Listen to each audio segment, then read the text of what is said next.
어머니께 심히 반항하는 아들이 한 명 있었습니다. 사춘기를 시작한 인생의 방황이 부모를 향한 반항심으로 그칠 줄을 몰랐습니다. 질 나쁜 친구들과 어울려서 하루가 멀다 하고 밖에 나가서 사고를 치고, 때로는 밤늦게 경찰서에서 전화가 와서 어머니가 가서 그 경찰서에서 허리 굽혀 이 죄송하다는 말을 연거푸한 후에 이 아들을 데리고 올 때가 참 많이 있었습니다.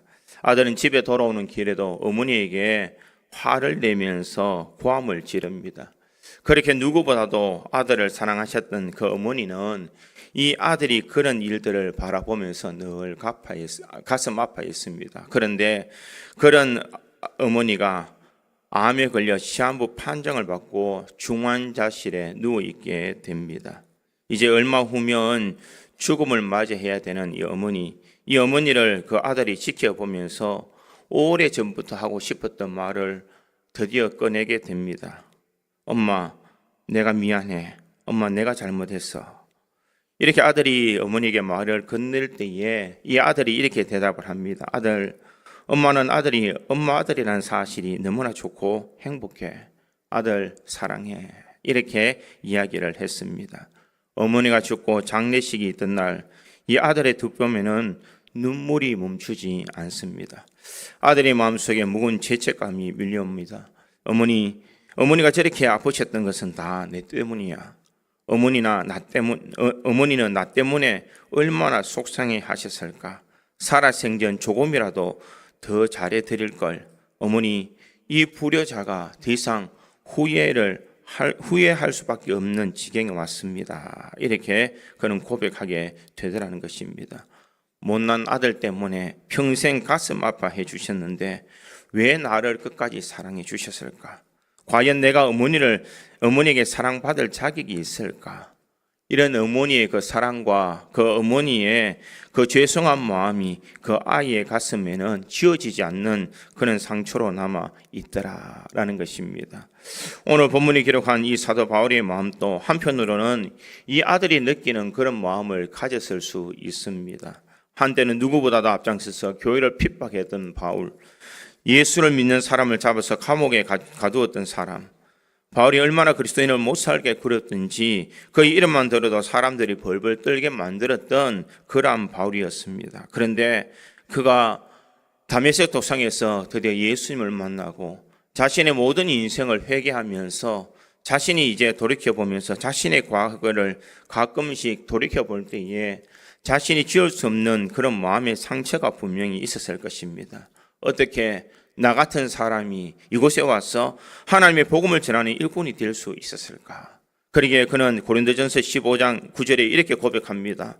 나는 사도 중에 가장 작은 자라. 나는 하나님의 교회를 박해하였으므로 사도라 칭함 받기를 감당하지 못할 자니라. 이 사도 바울은 나는 사도 중에 가장 작은 사람이다. 나는 하나님의 교회를 박해하였으므로 내가 사도라 칭함을 감당하지 못할 자다. 나는 자격이 없는 자고 나는 복음 전할 수 있는 그런 능력 가진 사람도 아니다. 그런데 내가 이렇게 할 수 있는 것은 무엇인가? 그것은 전적인 하나님의 은혜였다. 이렇게 고백하고 있습니다.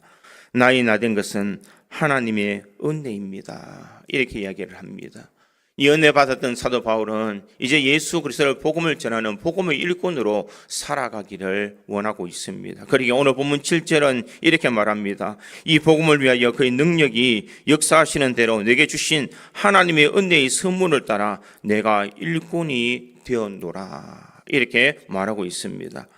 그가 복음을 위해서 그의 능력이 역사하시는 대로 내가 하나님의 은혜의 선물을 따라 일꾼이 되었다. 이렇게 이야기를 합니다. 복음의 일꾼은 어떤 사람인가? 이 복음의 일꾼이라는 것은 내가 스스로 하는 것이 아니라 하나님의 능력 주시는 대로 하나님의 은혜의 선물을 따라서 내가 주의 일꾼이 된 사람을 이야기하고 있습니다. 우리는 보통 목회자나 장로나 군사나 집사들을 가리켜서 일꾼이다 이렇게 이야기를 합니다. 그런데 이 일꾼은 그 의미를 보면 배 밑에서 노를 젓는다라는 그런 의미입니다. 이 로마 시대에 이 하인들은, 이 종들은 배 밑에서 노를 젓는 사람이었습니다. 위에서 명령하는 대로 그들은 힘껏 노를 저어야 되었습니다. 그런데 이 노 젓는 사람은 배가 어디로 가는지 알 수가 없습니다. 우리 하나님이 일을 할 때에도 왜 하나님께서 지금 일을 하시는지 우리는 알 수가 없습니다. 어떤 경우에는 이 사역의 현장 속에서 우리가 드러내지 못하고 여러 가지 일을 하지만 내가 하는 것이 과연 하나님께 영광이 되는 일일까라는 생각을 하면서 우리가 일할 때도 있습니다. 내가 하나님의 일을 하면서 내가 충성되이 충성을 다 했는데 나에게는 고난이 있고 역경이 있을 때에 내가 갖는 이 믿음이 과연 올바른 믿음일까라는 그런 생각을 가질 때도 많습니다. 그러나 우리가 이 모든 일들 속에 하나님께서 분명 우리를 이끌어 주신다는 것을 잊지 말아야 됩니다. 하나님은 우리를 일꾼으로 삼아 주셨고 묵묵히 내가 맡은 일에 충성을 다할 때에 하나님의 능력의 손으로 우리를 이끌어 주시고 우리가 갈 바를 알 수 있도록 만들어 주시며 은혜를 내려 주시는 분이신 줄 믿습니다. 그러기에 이 귀한 일꾼이라는 것은 내가 복음을 위해서 사용될 수 있다는 것, 내가 이 복음을 주신 그 하나님의 은혜 속에서 하나님의 능력 가운데서 내가 주의 거룩한 일들을 할 수 있다는 것은 전적인 하나님의 은혜요 하나님의 사랑인 줄 믿습니다. 사도 바울만 이런 빚진 모습에 있는 것이 아니라 우리 인생에도 분명 사도 바울 같은 그런 빚진 사람의 마음이 있는 줄 믿습니다. 죄 많고 허물 많은 우리 인생을 구원하여 주시고 하나님의 자녀 삼아 주시면서 지금까지 살아오는 모든 인생 속에서 때를 따라 돕는 은혜를 허락하여 주시고 우리가 힘있게 세상을 살아갈 수 있는 능력을 주신 분이 우리 주님이신 줄 믿습니다. 그 주님이 우리를 이끌어 주시고 우리를 하나님의 택하여 주셔서 하나님의 거룩한 복음의 일꾼으로 우리를 세워 주셨습니다. 그러기에 복음의 일꾼된 우리들은 은혜 받은 사람으로서 빚진 사람으로서 이제 주를 위해서 헌신하며 충성하는 믿음의 삶을 살아가야 될 줄 믿습니다. 그렇다면 복음의 일꾼은 어떤 마음으로 이 귀한 사명을 감당해야 될까? 저는 오늘 본문의 말씀을 통하여서 이것을 한번 생각해 보므로 우리 구주 장로교에 있는 모든 성도들이 하나님 앞에 복음의 일꾼으로 아름답게 쓰임 받을 수 있는 저와 여러분이 되기를 주님의 이름으로 축원드립니다. 첫째로 이 복음의 일꾼은 하나님의 은총을 드러내는 특별한 임무를 맡은 사람입니다. 오늘 본문 2절에 보니 이렇게 기록합니다.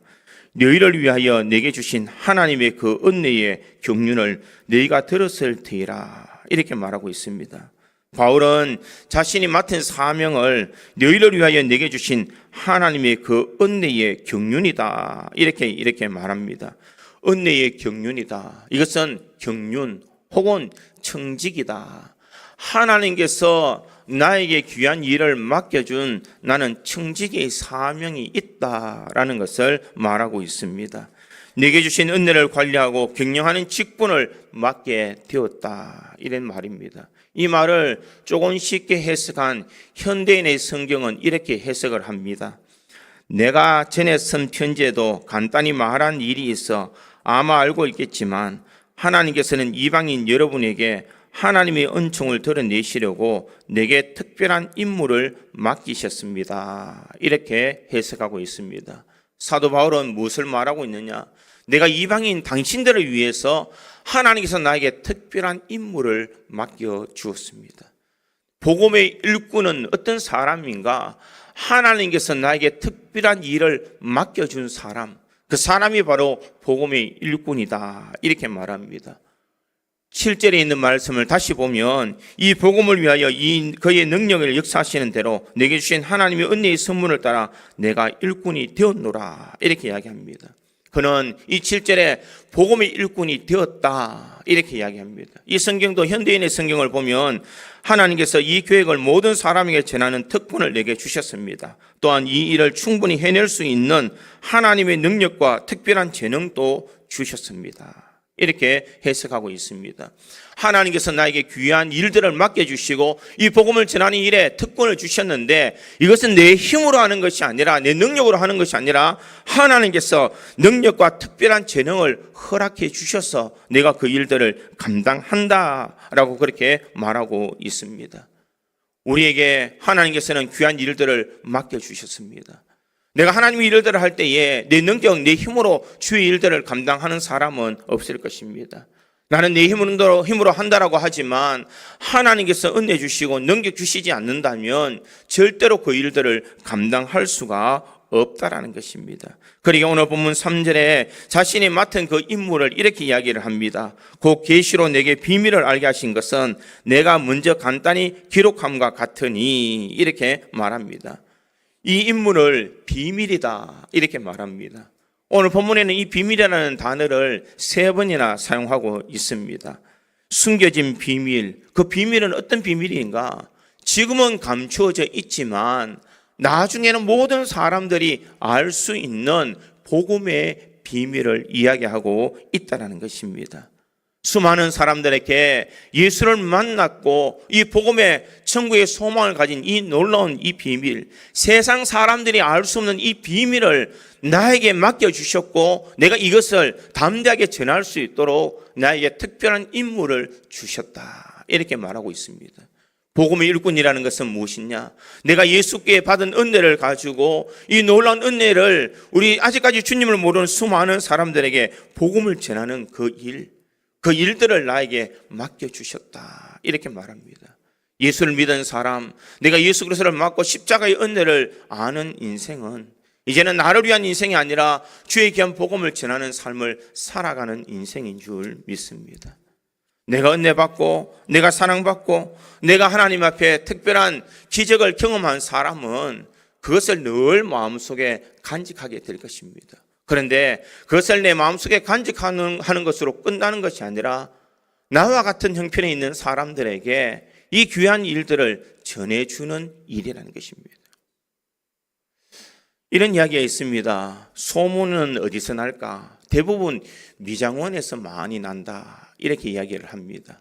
미장원에 가면 서로 머리를 하면서 이런저런 이야기를 많이 하는 것 같습니다. 그런데 그 중에서 이야기를 할 때에 많은 사람들은 자기가 먹었던 약을 소개할 때가 많다고 합니다. 내가 이거 먹어보니까 관절염이 괜찮더라. 내가 먹어보니까 기력이 회복되더라. 이거 꼭 한번 먹어봐 라고 이야기를 한다는 것입니다.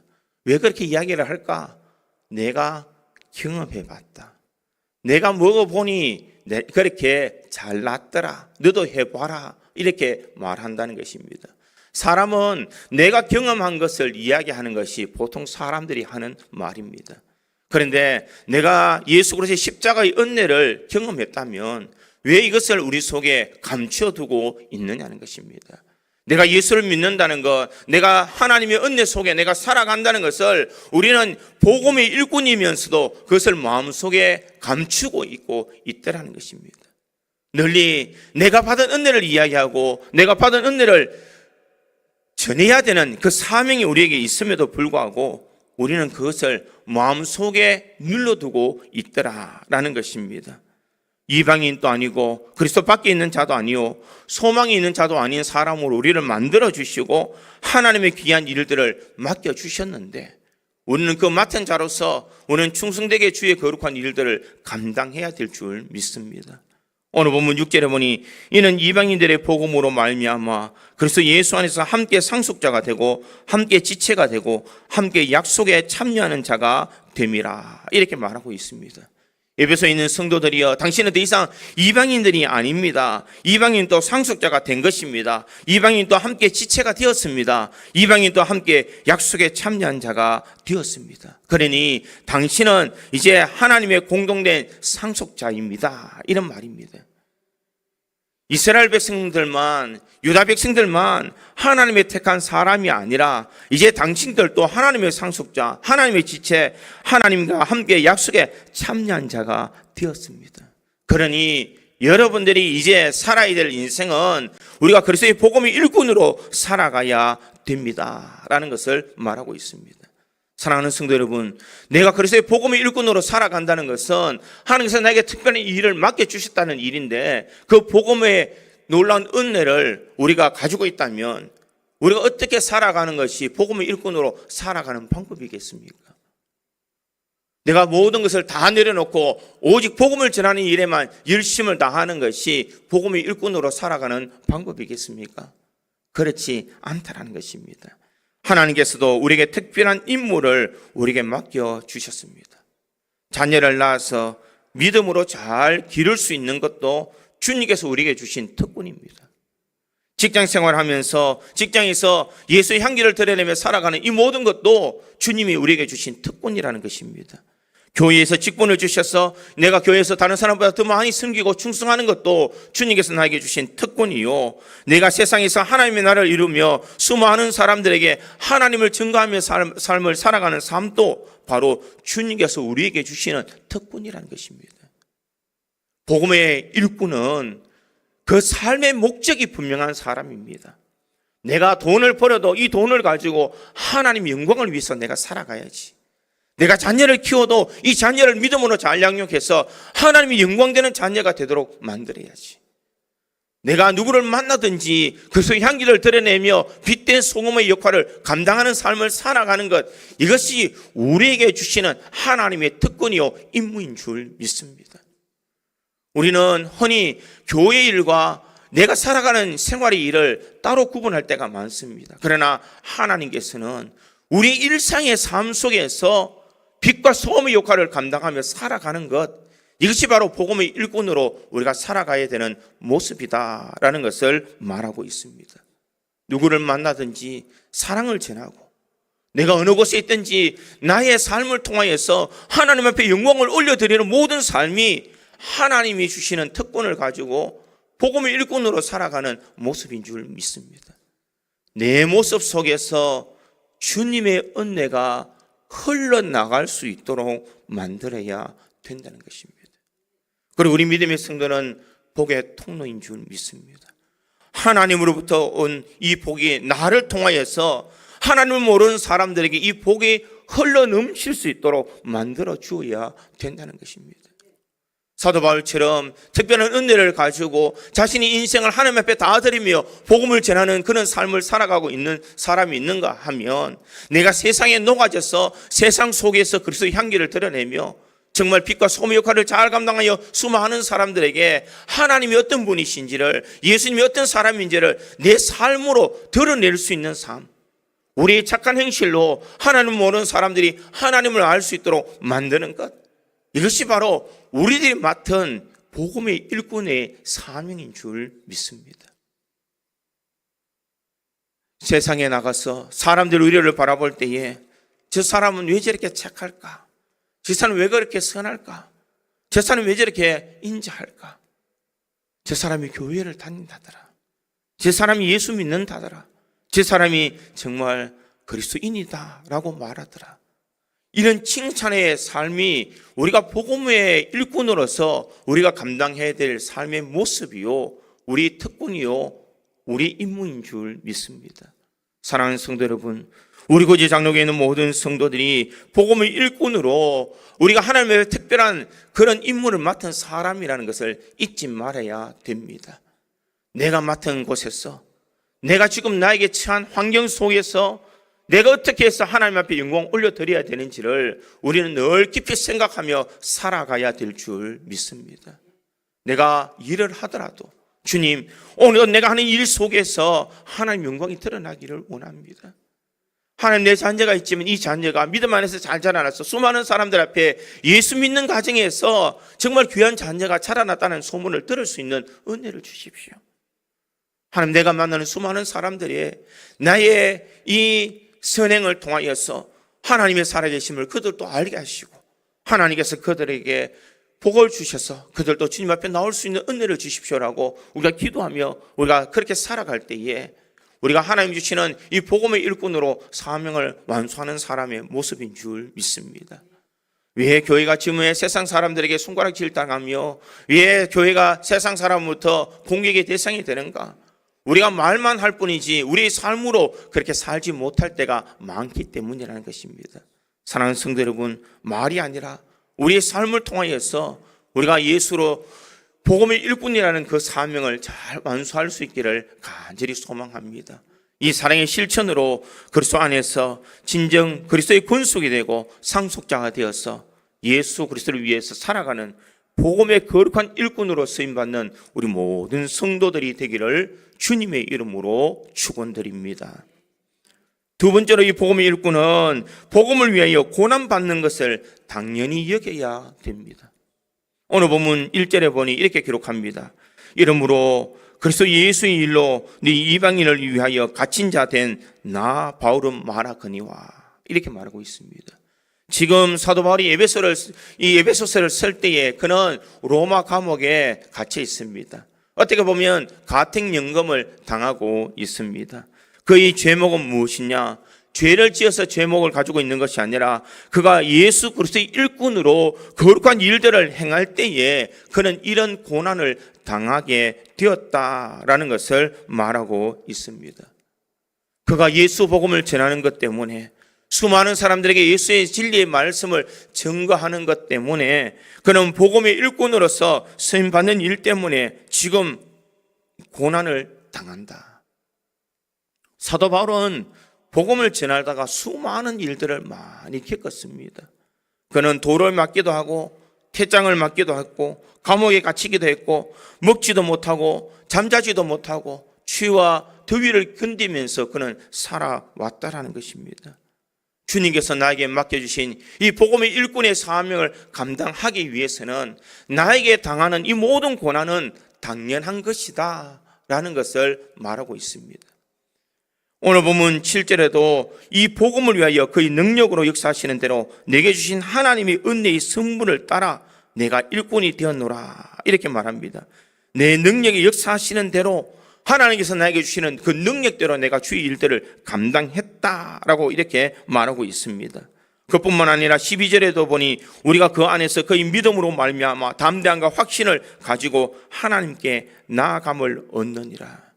믿음으로 담대함과 확신을 가지고 내가 복음을 전하는 그 일들을 감당했다라는 것입니다. 그런데 이 모든 일들을 감당할 때 자신이 당하는 것은 사람들의 환영이 아니라 사람들의 자신을 대해서 핍박하는 그 일들을 많이 당하더라라는 것을 말하고 있습니다. 십자가의 사랑, 부활의 은혜를 증거했지만 세상 사람들은 이 사도 바울이 전하는 것들을 알지 못하고 도리어 박해하고 있더라라는 것을 말하고 있습니다. 사랑하는 성도 여러분, 복음을 위해서 살아간다는 것, 내가 예수를 위해서 살아간다는 것은 어떤 삶인가? 나에게는 모든 문제가 해결되고 만사 형통의 삶이 내가 예수를 믿는 사람의 목적이 아니라는 것을 잊지 말아야 됩니다. 내가 예수를 믿지만, 내가 복음을 위해서 살아가지만 고난이 우리에게 닥쳐올 수 있다는 것입니다. 내가 십자가의 사랑을 알고 그 은혜를 알고 믿음으로 살아간다고 하지만 주님께서 우리가 이 거룩한 일들을 감당할 때에 때로는 어렵고 힘든 일들이 우리에게 닥칠 수 있다는 것입니다. 예수를 믿지 않는 가정에서 교회에 나오는 성도들, 이 교회에 나올 때 얼마나 많은 핍박을 받을 수가 있습니까?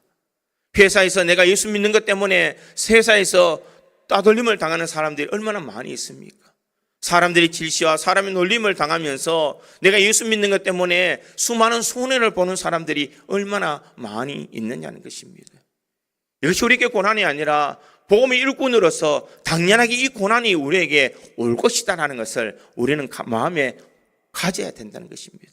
왜냐하면 사탄은 우리가 하나님의 거룩한 일꾼으로 쓰임받기를 원하지 않기 때문입니다.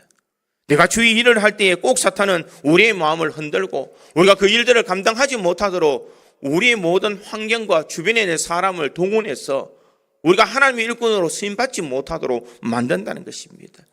우리가 거기에 빠져서 좌절해버리고 절망해버린다면 우리는 복음의 일꾼으로서 하나님의 거룩한 일들을 감당할 수가 없는 줄 믿습니다.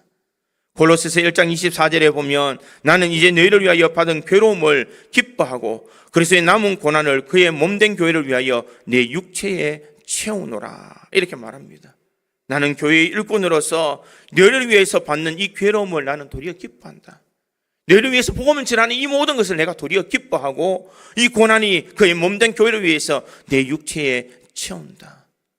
이 고난을 통하여서 하나님의 더 크고 놀라운 은혜와 영광이 있기에 나는 그것을 이 육체의 삶에 채운다라는 것을 말하고 있습니다. 그뿐만 아니라 골로새서 1장 28절에도 보니 우리가 그를 전파하여 각 사람을 권하고 모든 지혜로 각 사람을 가르치면 각 사람을 그리스도 안에서 완전한 자로 세우려 함이니, 이렇게 말하고 있습니다.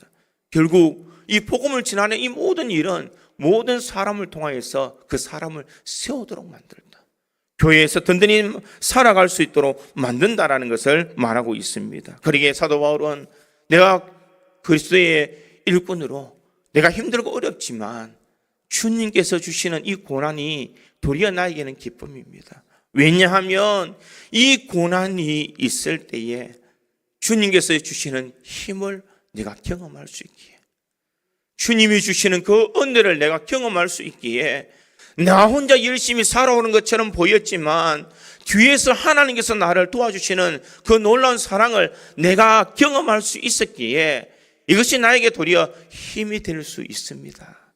이렇게 고백하고 있습니다. 사랑하는 성도 여러분, 우리가 신앙의 삶을 살아갈 때에 때로는 고난과 역경이 있을 수가 있습니다.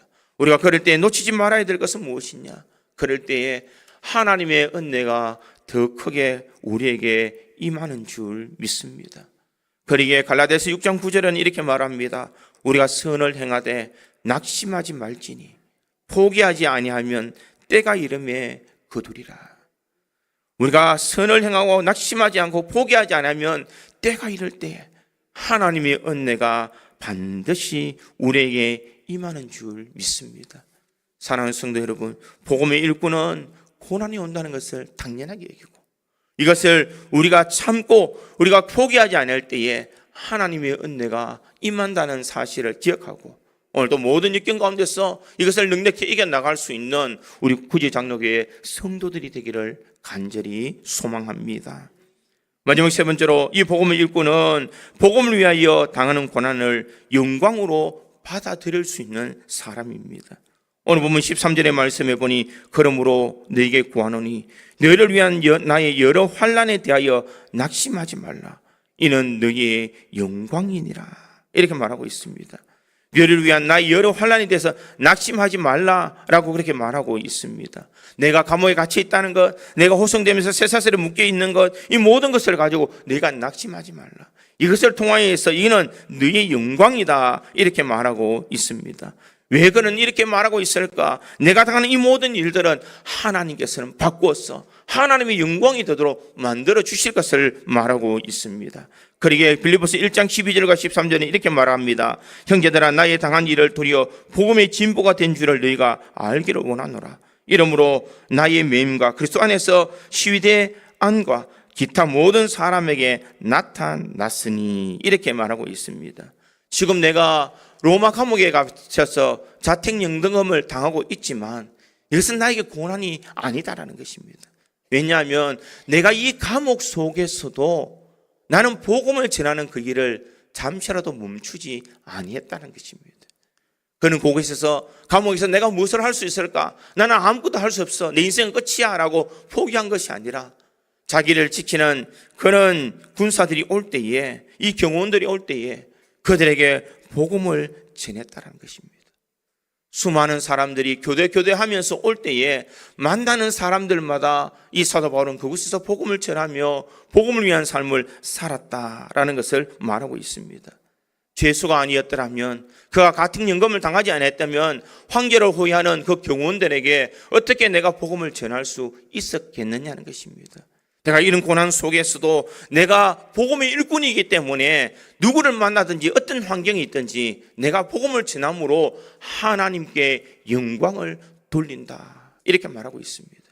사도 바울은 자신의 인생에 대해서 포기하지 않는 삶을 살았다는 것입니다.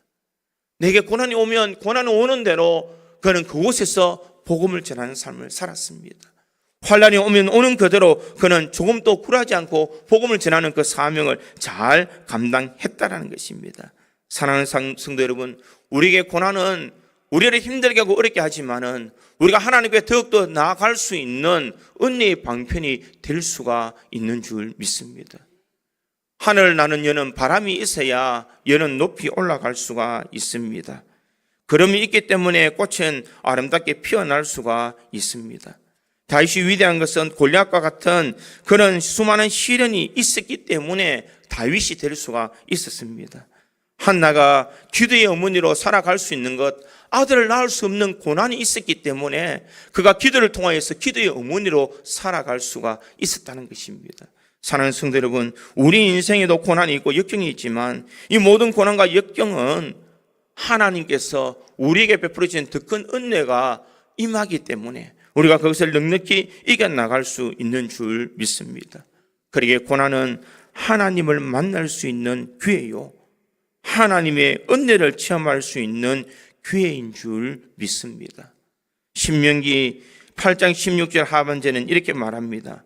이는 다 너를 낮추시며 너를 시험하사 마침내 내게 복을 주려 하심이니라. 왜 고난이 올까? 우리를 낮추시고 시험하사 마침내 복을 주시기 위해서 우리에게 고난을 주실 때가 있다는 것입니다. 신약의 야고보 사도도 야고보서 1장 2절과 4절에 이렇게 말합니다. 네 형제들아, 너희가 여러 가지 시험을 당하거든 온전히 기쁘게 여기라. 이는 너희 믿음의 시련이 인내를 만들어내는 줄 너희가 알미라.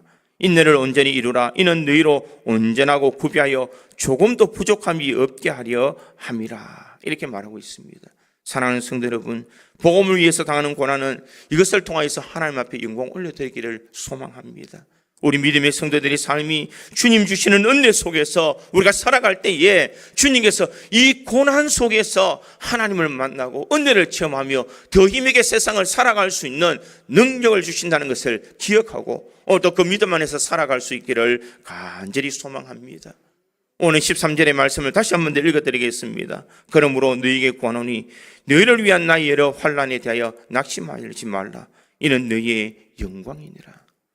내 이 고난은 우리의 영광이 될 수 있는 줄 믿습니다. 우리가 하나님 앞에 쓸 때에 하나님 앞에 주님, 내가 주를 위해서 이렇게 고난을 당하였습니다. 내가 주를 위해서 내가 이것을 포기하지 아니했습니다. 내가 주를 위해서 내가 끝까지 믿음을 지켰습니다라고 우리가 주님 앞에 말할 때에 이것이 우리의 영광이 되는 줄 믿습니다.